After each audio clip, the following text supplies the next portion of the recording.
Ready to rock. He's not the first man to realise that hard drive and sex drive can be a success, but I was really surprised with this movie that Mark Zuckerberg is just as much Woody Allen as he is Bill Gates.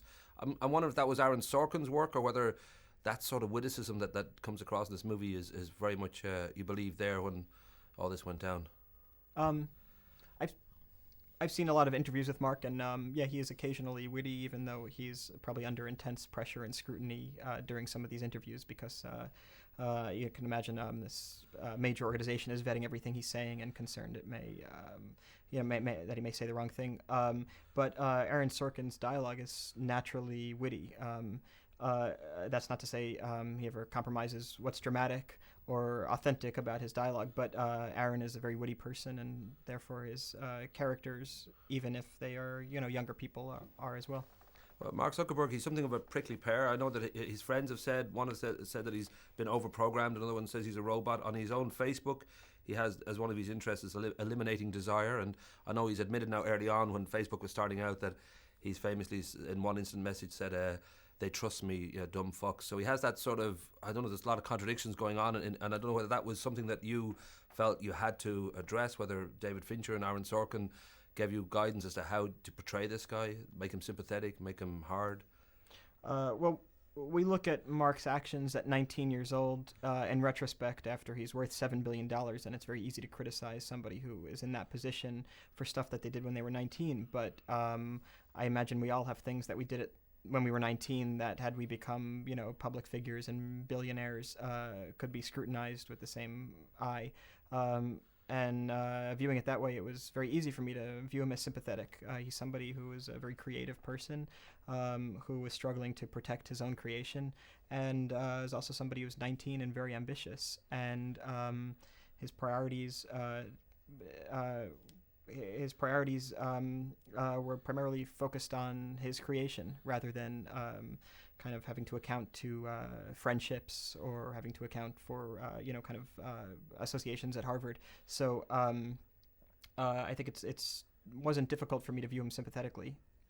I know that he said recently too that he feels the age of privacy is over, and I don't know whether that's something you agree with. I don't know whether you think 500 million Facebook friends can be wrong, whether it is a time now that life, everybody wants to live a public life, everybody wants that tiny bit of celebrity in their life. Our privacy is certainly changing.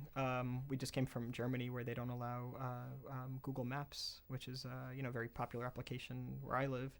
And so I guess societies will have to decide on their own how to adapt to that changing idea of privacy. Mark had this wonderful revelation at Harvard, which the movie discusses, that people want to go online and talk to the people that they already know.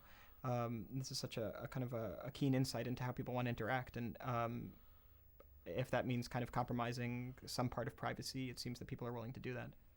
And your own personal kind of relationship to it. I don't know whether, because now you're very well established with, especially The Squid and the Whale was such a wonderful breakthrough, and you've had Zombieland and now this. I don't know whether you've had reason to have, silly rumours on the internet, or the fact that you started up a website, One Up Me, which is the, fun with wordplay website that you started up a few years ago. I'm guessing your relationship to the internet is quite easygoing. No, I have a very complicated set of feelings about privacy on the internet, which primarily stem from being occasionally in the public eye. It makes me terribly uncomfortable to think that people can write about me online, and that it's not only permanent but immediately accessible. That makes me very uncomfortable, and therefore I never look either at myself online or read about the movies I've been involved with online, because also somebody can say something that's a compliment, and of course it's never the right compliment. No one likes other people talking about them, and even if they say I was good in a movie, why didn't they say I was very good in the movie? And therefore no compliment is ever sufficient, and every insult of course is true. You're doing Zuckerberg now, right? What do you mean? It sounds that sort of a great fast talking of thinking about the way the internet works and the way people react to it, and it's all generally positive out there, so you needn't worry about that either. Mm-hmm. Cool. No. Nice to talk to you.